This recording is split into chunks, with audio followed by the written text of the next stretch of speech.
They found Chukwudi 3 days after he became the richest man in the village.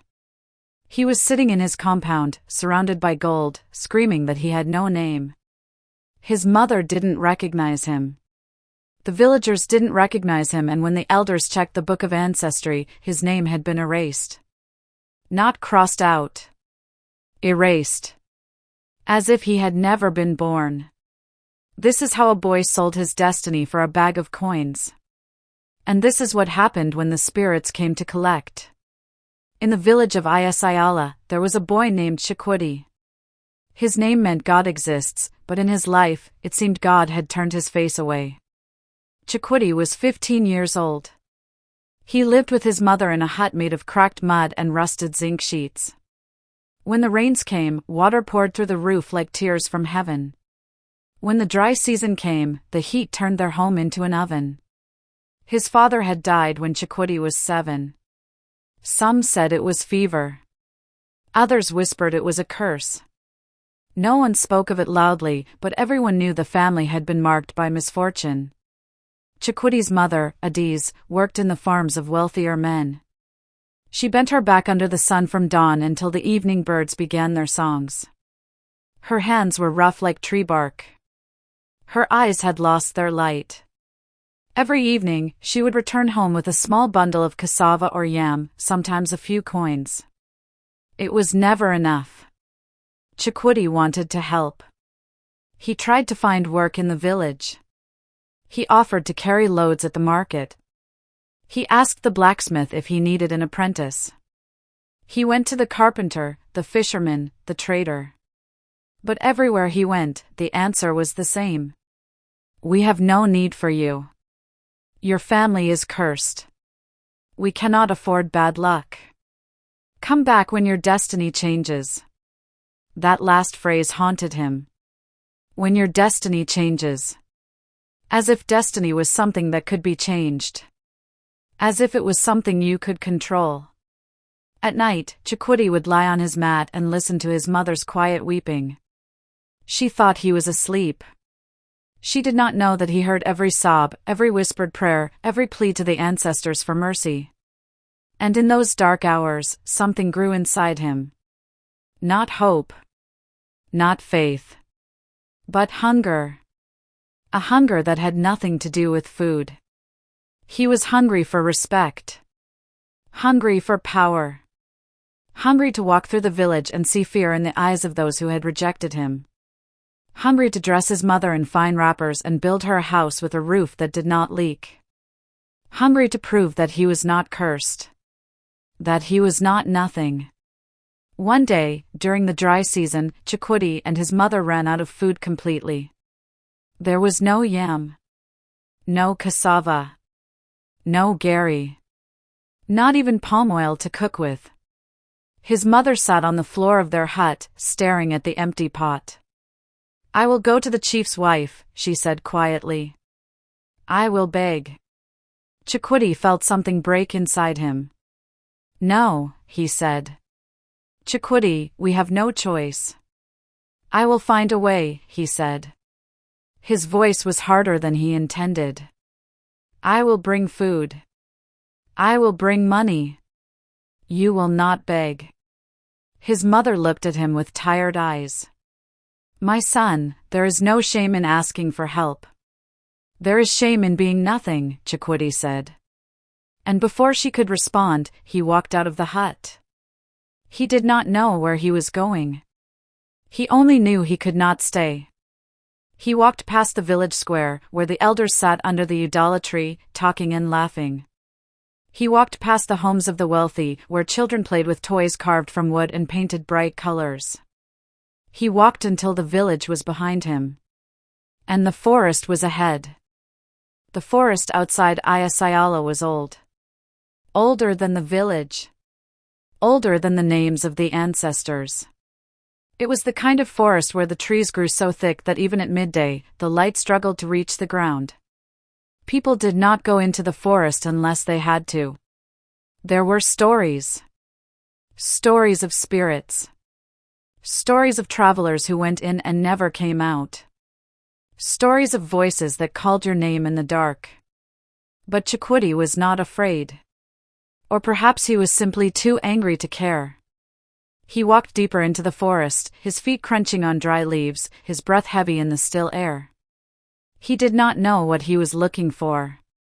He only knew that he could not return home empty-handed.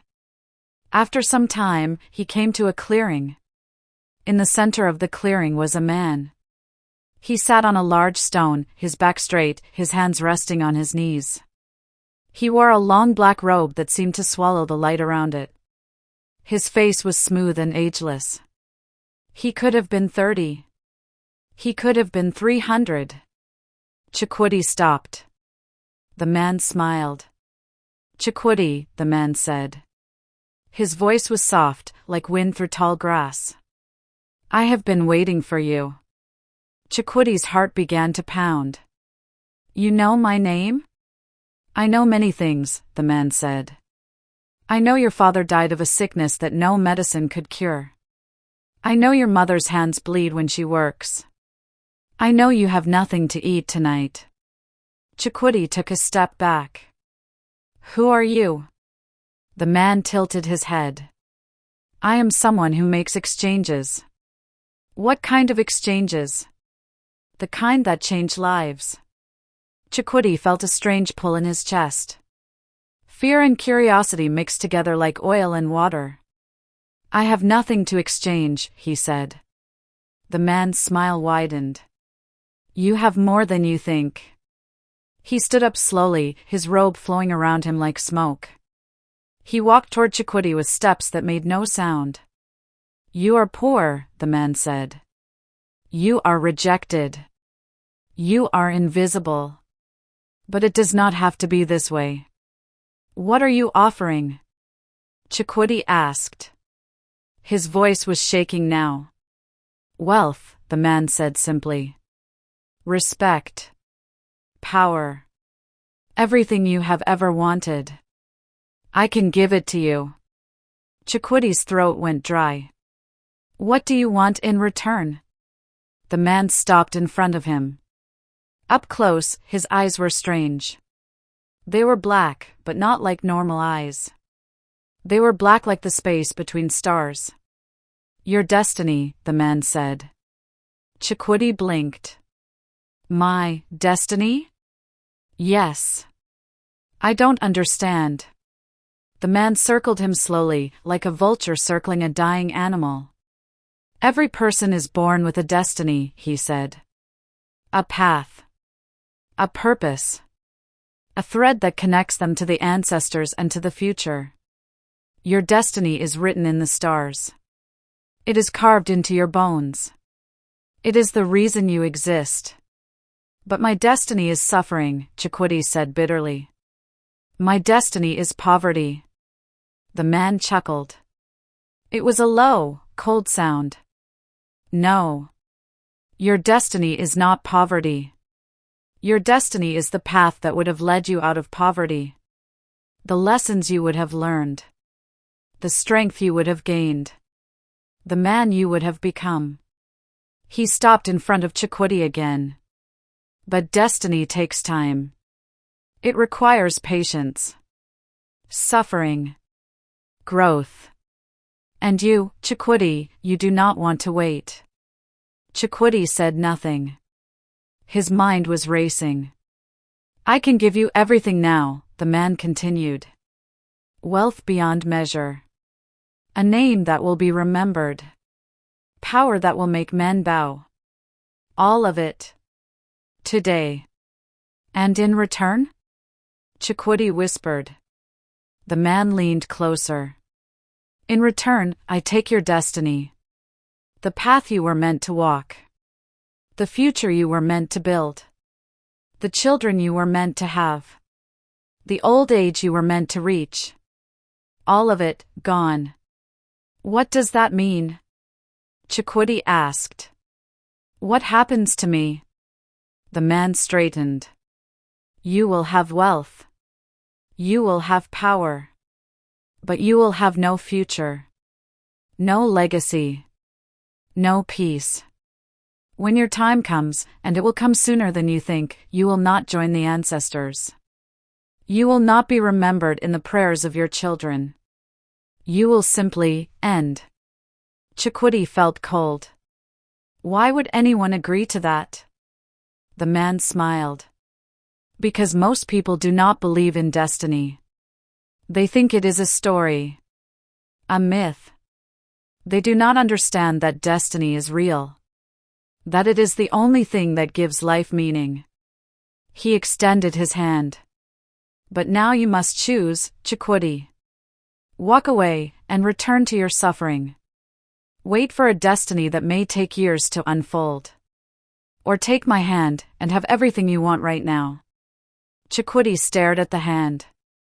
It looked normal. Human. But something about it felt wrong. How do I know you're telling the truth? He asked. You don't, the man said. But you will. Chukwudi thought of his mother. He thought of the empty pot. He thought of the men who had turned him away, the children who had mocked him, the elders who had whispered about his cursed family. He thought of the hunger. The shame. The feeling of being invisible. And he thought of what it would feel like to walk into the village as a wealthy man. To see their faces change. To hear them say his name with respect instead of pity. Just once. Just once, he wanted to feel like he mattered. If I say yes, Chukwudi said slowly, how does it work? The man's eyes gleamed. We make the exchange. Tonight. Under the moon. You give me your destiny, and I give you your desire. The man led Chukwudi deeper into the forest. They walked in silence. The trees grew taller and darker. The air grew colder. Somewhere in the distance, an owl called out, its voice like a warning. Eventually, they came to another clearing. This one was different. In the center was a circle of stones, each one carved with symbols that Chukwudi did not recognize. In the middle of the circle was a small fire that burned without wood, its flames a strange blue color. Sit, the man said, gesturing to the circle. Chukwudi hesitated, then stepped inside the circle of stones. The moment he crossed the line, he felt something shift. The air became heavier. The sounds of the forest disappeared. The man sat across from him. Are you ready? Chukwudi's heart was pounding so hard he thought it would burst from his chest. What do I have to do? The man reached into his robe and pulled out a small clay pot. He placed it between them. First, you must speak your desire. Say it clearly. Say it truthfully. Chukwudi swallowed. I want wealth. I want respect. I want people to see me and know that I am not nothing. The man nodded. Good. Now, place your hand over the pot. Chukwudi did as he was told. His hand trembled. The man began to speak in a language Chukwudi did not understand. The words were old. Ancient. They seemed to vibrate in the air, making Chukwudi's teeth ache. The blue fire grew brighter. The man reached out and placed his hand over Chukwudi's. His touch was ice cold. Now, the man said, his voice echoing strangely, I take what is mine. Chukwudi felt something pull inside him. Not his body. Something deeper. Something he didn't know was there. It felt like a thread being drawn out of his chest. Slowly. Painfully. It felt like losing something he had never seen but always carried. He gasped. The thread of light, invisible to normal eyes but glowing faintly in the blue fire's glow, flowed from Chukwudi's chest into the clay pot. It coiled inside like a living thing. Chukwudi tried to pull away, but his body would not move. The man's eyes were locked on his. Do not resist, he said. It will only hurt more. The pulling continued. Chukwudi felt dizzy. He felt like he was falling even though he was sitting still. And then, suddenly, it stopped. The thread snapped. The light disappeared into the pot. Chukwudi collapsed forward, gasping for air. His whole body felt weak, hollow, like something essential had been carved out of him. The man lifted the pot and sealed it with a lid. He stood up and looked down at Chukwudi with something that might have been pity. "It is done," the man said. "Your destiny is mine. Your desire is yours." He turned to leave, then paused. "One more thing, Chukwudi." Chukwudi looked up weakly.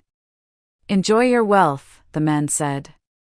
"But do not think you can undo this. Do not think you can buy back what you have sold. What is gone forever." And then he walked into the darkness and disappeared. Chukwudi sat alone in the circle of stones, the blue fire slowly dying, his chest aching with a loss he could not name. He did not know it yet, but in that moment, he had become a man without a future. A man without roots. A man who would bloom brightly, and then wither into nothing. Chukwudi woke up the next morning on the forest floor. For a moment, he thought it had all been a dream. A strange, terrible dream brought on by hunger and desperation. But when he stood up and looked down at himself, he knew it was real. His clothes were different. He was wearing a fine shirt and trousers made of smooth fabric.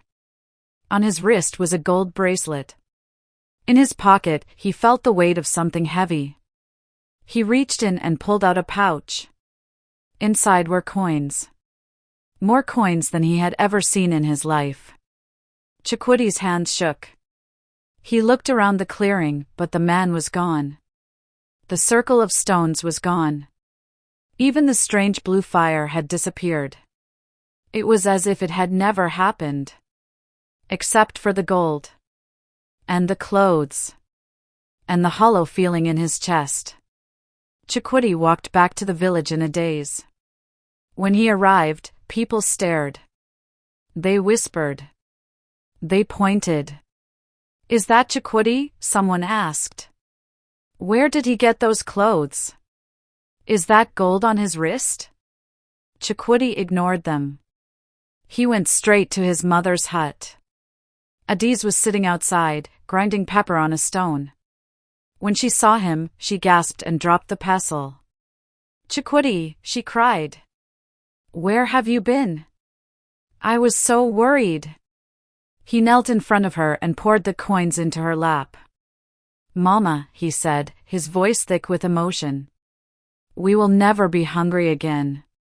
She stared at the coins, then at him, then back at the coins. "Where did you get this?" she whispered. "I found work," he lied. "Good work. This is only the beginning." His mother's eyes filled with tears. She pulled him into her arms and held him tightly. "My son," she sobbed. "My son." But even as she held him, Chukwudi felt nothing. The warmth of her embrace could not fill the hollow place inside him. In the weeks that followed, Chukwudi's life changed completely. He bought a large plot of land near the village square and began to build a house. Not a hut. A real house with strong walls and a roof made of iron sheets that gleamed in the sun. He bought new clothes. He bought a goat, then 2 goats, then a small herd. He bought farmland and hired laborers to work it. Within a month, he was one of the wealthiest young men in Umyaba. People who had once ignored him now greeted him with smiles. The elders who had called his family cursed now invited him to sit with them under the udala tree. Traders offered him goods at discounted prices. Mothers spoke of him as a potential husband for their daughters. Chukwudi had everything he wanted. But he felt nothing. At night, when he lay in his fine new bed in his fine new house, he stared at the ceiling and felt the hollow place in his chest grow larger. His mother noticed. "You do not smile anymore," she said one evening. "I smile," Chukwudi replied. "Not with your eyes," she said softly. "Chukwudi, where did this wealth come from?" "Truly?" "I told you. I found work." "What kind of work?" "It does not matter, Mama. We have what we need now." She looked at him for a long time, and in her eyes, he saw something that frightened him. fear. She was afraid of him. Or afraid for him. He could not tell which. That night, Chukwudi woke to the sound of footsteps outside his window. He sat up and listened. The footsteps circled the house slowly. Deliberately. He got out of bed and went to the window, but when he looked outside, there was nothing. Only shadows and moonlight. But he could still hear the footsteps. And he could feel eyes watching him from the darkness. 3 months after the trade, the first sign appeared. Chukwudi woke up one morning and looked in the mirror. There, at his temple, was a single strand of white hair. He was only 15 years old. He pulled the hair out and threw it away. But the next morning, there were 3 more. The morning after that, there were 10. Within a week, streaks of white ran through his hair like lightning. People in the village began to whisper again. Have you seen Chukwudi? He is aging. It is strange. Unnatural. Perhaps the wealth was cursed after all. Chukwudi ignored the whispers. He told himself it was nothing. Stress. Exhaustion. It would pass. But it did not pass. His hair continued to gray. His skin began to lose its youthful smoothness. Lines appeared around his eyes and mouth. At night, the footsteps outside his house grew louder. And then the dreams began. He dreamed of the man in the black robe. He dreamed of the clay pot with the glowing thread inside.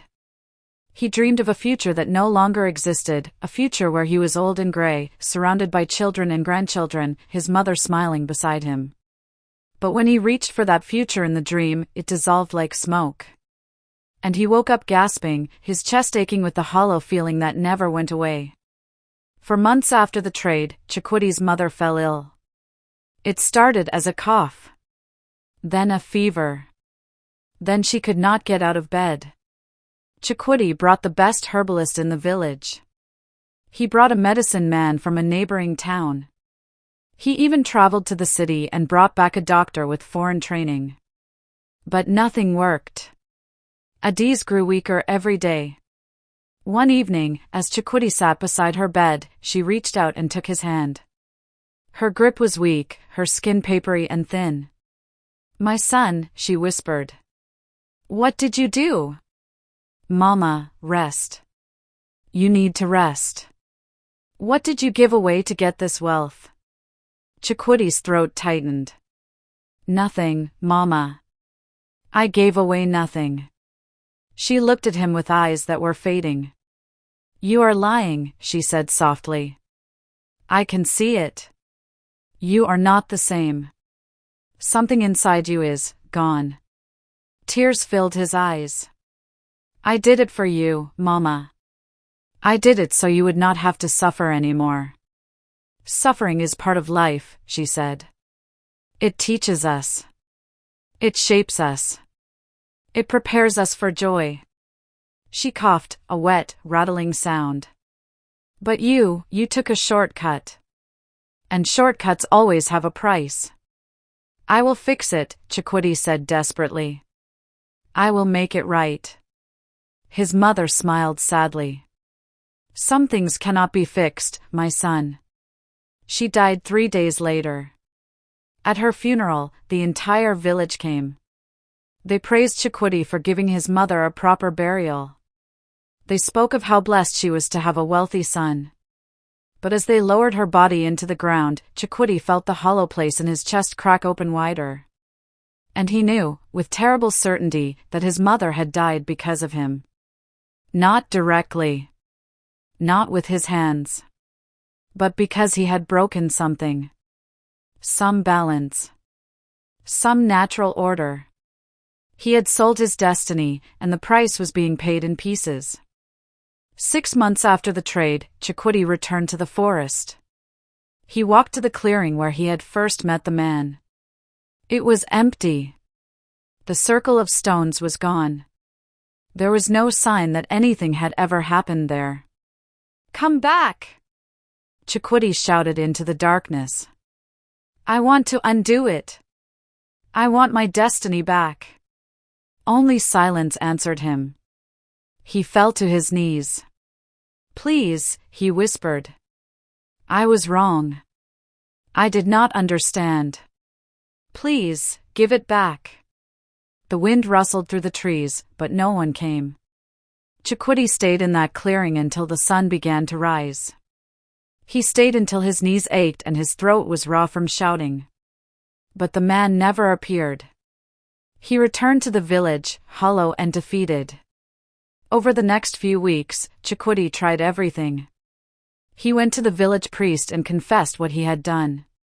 The priest recoiled in horror and told him there was no prayer strong enough to undo such a thing. He went to a powerful dibia, a medicine man known for breaking curses. The dibia examined him, then shook his head.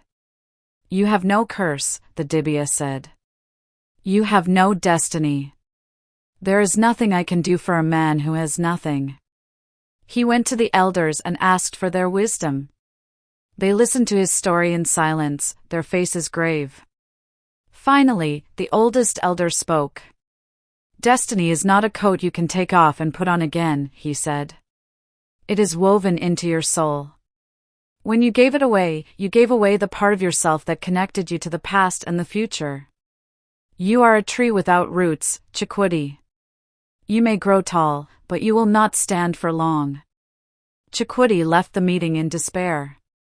He wandered the village like a ghost. His wealth meant nothing. His house felt like a tomb. Food had no taste. Sleep brought only nightmares. People began to avoid him. They said he carried a darkness around him. They said being near him felt like standing next to a grave. And they were right. Because Chukwudi was not fully alive anymore. He was a man walking through the last chapter of a story that had already ended. 1 year after the trade, Chukwudi woke up and could not remember his mother's face. He sat up in bed, his heart pounding, trying to recall her smile, the sound of her voice, the way she used to hum while she cooked. But there was nothing. Just emptiness. He stumbled to the corner of his room where he kept her belongings. He picked up her headscarf, pressed it to his face, breathed in deeply. Nothing. No memory. No feeling. Just cloth. Chukwudi screamed. He screamed until his voice broke. He tore at his hair. He smashed everything in the room, the furniture, the pots, the fine things he had bought. But it did not matter. Because he finally understood. When he sold his destiny, he did not just sell his future. He sold his ability to connect. To love. To remember. To feel. He sold his humanity. And now, slowly, piece by piece, everything that made him a person was being taken away. Chukwudi was 17 years old when he died. But he looked 70. His hair was completely white. His skin hung loose on his bones. His eyes were sunken and empty. He died alone in his big house, lying on his fine bed, surrounded by wealth that meant nothing. The villagers found him 3 days later. They buried him quickly, without ceremony. No one mourned. No one spoke his name in prayers. His house stood empty for years until it collapsed in a storm. The land was eventually claimed by someone else. His wealth was scattered and forgotten. It was as if he had never existed. 20 years later, a young man from a neighboring village came to Ayasayora. He was poor and desperate, much like Chukwudi had been. One evening, frustrated and angry, he walked into the forest to be alone. And in a clearing deep in the trees, he met a man in a black robe. The man smiled. I have been waiting for you, he said. The young man stopped. Who are you? I am someone who makes exchanges, the man replied. He extended his hand. Tell me, what would you give for everything you have ever wanted? The young man stared at the hand. In the distance, an owl called out. The trees whispered. And the cycle began again. There are things in this world that cannot be bought back once they are sold. Destiny is one of them. Because destiny is not just your future. It is the thread that connects you to the ancestors and to the children you will never have. It is the meaning that underlies every struggle, every joy, every breath. Without it, you are not free. You are simply erased. Chukwudi learned this too late. He traded the invisible for the visible. He traded the eternal for the temporary. He traded his soul for comfort. And in the end, he had nothing. Not even himself. So remember this story when you are hungry. When you are desperate. When someone offers you everything you want in exchange for something you cannot see. Remember that some prices are too high. Some shortcuts lead nowhere. And some trades can never be undone. Walk your path slowly. Suffer when you must. Grow when you can. Because your destiny, however hard, however long, is the only thing that makes you human. And once it is gone, you are nothing but dust waiting to scatter in the wind. This is the story of the boy who sold his destiny. May his mistake live longer than his name.